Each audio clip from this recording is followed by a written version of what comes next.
So you receive 3 Excel sheets with the same exact data, but however, someone rearranged all the columns. So if you try to combine them, the data becomes a complete mess. So in this video, I'll show you the Power Query trick that fixes this in seconds. So we have this workbook in Excel, and we report the same data in each sheet.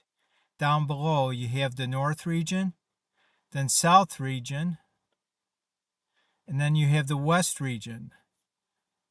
But if you look more closely, all these column names are in a different order.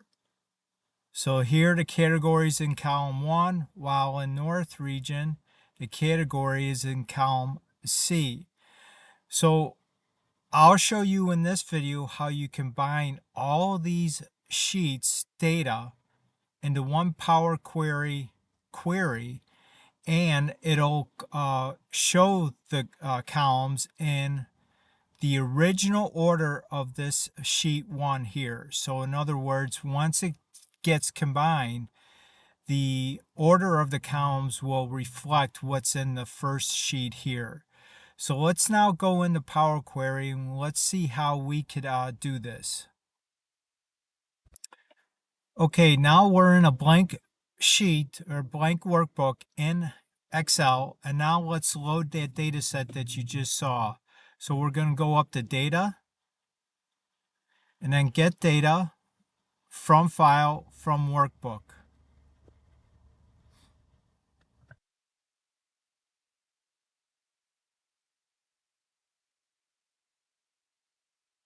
Okay, let's go over here, and it's this file here. Let's click on Import.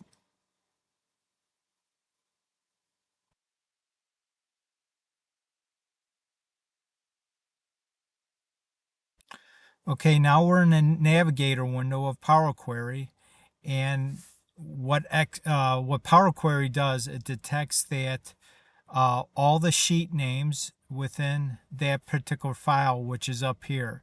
So what we're going to do is we're going to select this folder icon, and what's going to happen is we're going to click on Transform Data down below here on the right, and it'll load all these 3 individual sheets data.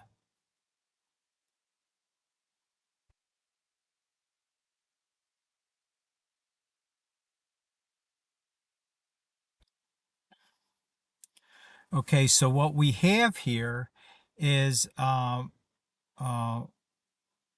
the name column, which is basically, in this particular case, it reflects the sheet names, and the item column also reflects that in this particular case.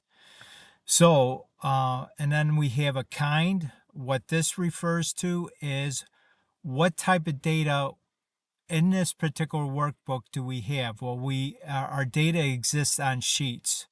So that's what that is. And hidden basically means is if it's set to false, that means there's no hidden sheets basically within this workbook. So that's what that refers to.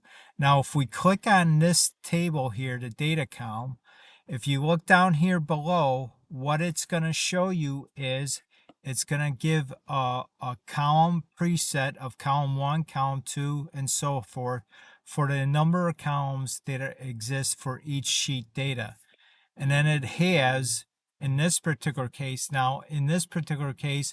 my sheets data are not official Excel tables. So right now, it's thinking that our headers, what we would want to be headers, are actually rows of data. So that's why we see it here. So if we click to the right of table, that's basically what it's showing for each sheet table.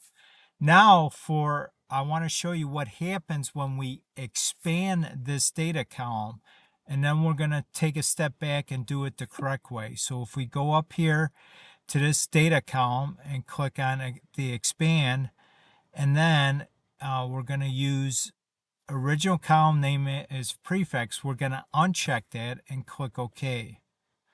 So what it just did was it combined all 3 sheets data and stacked them on top of each other.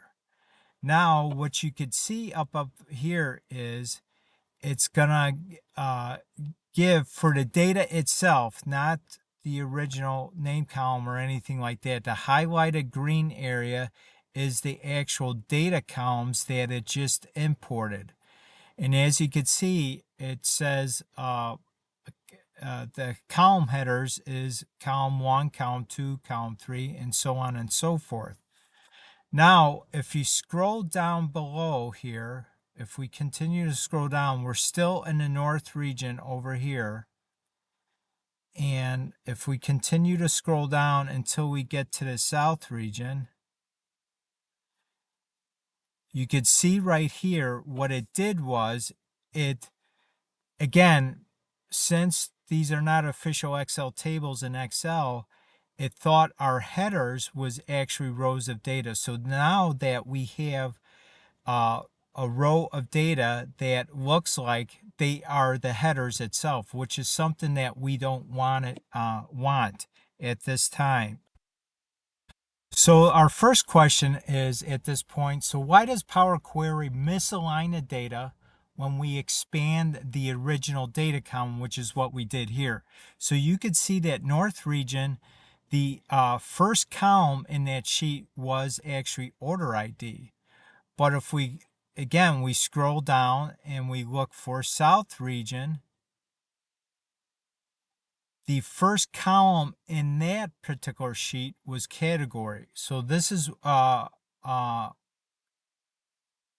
thing that happens when we expand the original data column too soon without promoting the headers. So let's go scroll back up here and let's go back to the source step here. And what this is, Power Query returns a table where the data column, which is this, contains nested tables. So we got nested tables here. So each nested table represents the sheet exactly as Power Query sees it. Again, this is exactly how Power Query sees this particular sheet of data. It doesn't know that the first row in our sheet is actually headers. So it just creates column 1, column 2 type columns here. So Power Query at this time, like I said, it did not promote the header. So it believes that the first row of data is not column names. So that's number one. So what happens when we expand the data column?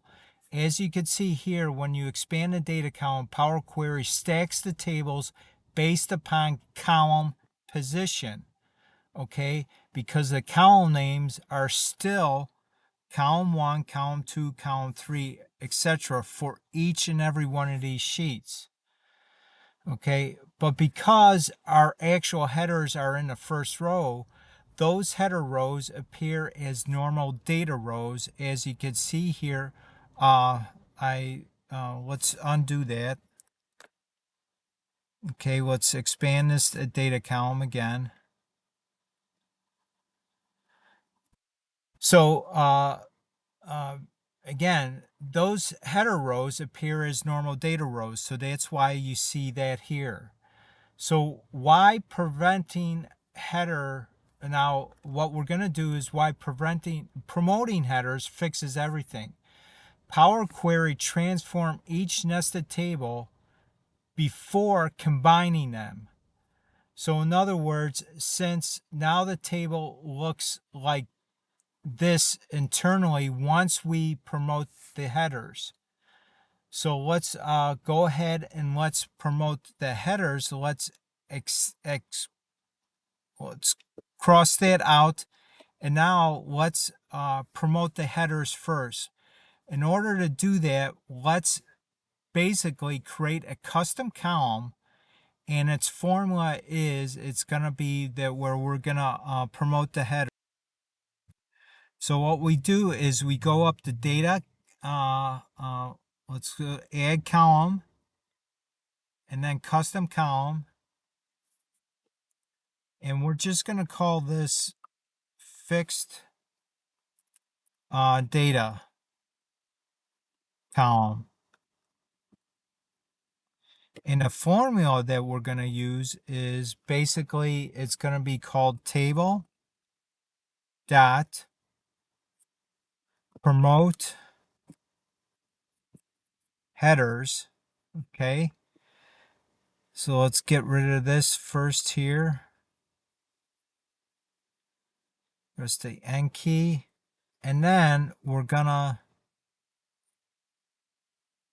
open up the parens, square bracket, and it's basically what the square bracket does. It's gonna basically find the actual name of the columns that we see here in the background of this query. So we're gonna select the data column, and now click OK. Now we got a new data column, basically, again with nested tables. Now look at the difference here. Let's go here. Now what it did was it took each sheet, took the first row of data and promoted that as headers, and that's what it did here. Now look at the difference between this first table, the North region, and then once we click on here. So it didn't promote the headers here, but it did promote the headers here, and so on and so forth. So again, if we click on the next table, South region, it promoted the headers. It doesn't have that column 1, column 2 type position naming convention. And then if we go to the West region, the same thing, it promoted the headers. So now at this point, since we fixed the data column, Power Query knows the actual column names now. As you can see here, these are the actual column names, and they're all named the same in each sheet, even though they're in a different order. So our next question is, how does Power Query match the columns correctly? So when we expand this data column right here in a minute, Power Query effectively performs an operation equivalent to this important rule. In other words, it aligns the columns by column name and not by column position. So basically, when we expand the column, Power Query does know that in this particular sheet, revenue will get matched up with this revenue column in another sheet. So it knows how to match those up because the column names in this particular instance are named the same. So so our next question is now, let's go ahead and expand this column right here. Okay, we're going to expand everything and click OK. Now, if we go over here, we only have, these are the sheet names. These are only the sheet names now that we have. Okay, let's go over here. Let's go over to the right, and we'll see how it combined order ID. So in this particular case, it doesn't have the column numbers as item values in this particular column. So that's why it's important that we promote the headers first before expanding the data. So it matches all the columns correctly, even though they were all in different order. Okay, so now how does Power Query then, since they were all in different order, how does Power Query now say, okay, order ID is column, in this particular case, the first column, product name is the second column, while in our original sheet, the first sheet in that workbook was the North region, and North region had the column names in this particular order. So that's how Power Query says, okay, this is the final column order that we should take, which is from the first sheet in the workbook. So at this point, since we now know that we combined the data correctly, let's get rid of the columns that we no longer need. So in this particular case, I don't need this data column here. I don't need all these in between columns here. So do a shift click to select those. And let's go over to the right. Okay, it looks like we just have the columns that we need. Okay, so now let's go ahead and shift, remove columns, and it removed the columns that we had selected. And so now we have a clean data set from our original 3 sheets in this workbook. And in our last step, let's do a Control A. This selects all the data in this particular query. And let's go to Home, or it actually Transform, Detect Data Type. So what it's going to do is detect a data type for each and every one of these columns and converts them as it sees fit. So now we have the correct data types. As you can see up here, this is a date column, this is a decimal column, and these are text columns over here. Now what we could do is we could load this data back into Excel. And if we do a close and load default, it'll load it as a table within this particular worksheet. So now we got all of our data within the 3 sheets of data from their original workbook, all combined, stacked together properly. So this is how we can import multiple sheets from a workbook into Power Query, even though the column names were all in different order, but the column names were exactly the same. So hopefully this tutorial gave you a better idea how to visualize how this works in the background. And I want to thank you for stopping by today. You have a great day. Remember to subscribe to my channel. And as always, please like and share this video because it helps other people looking for this type of topic, and it helps them in their particular day-to-day operations. Thanks again. You have a great day.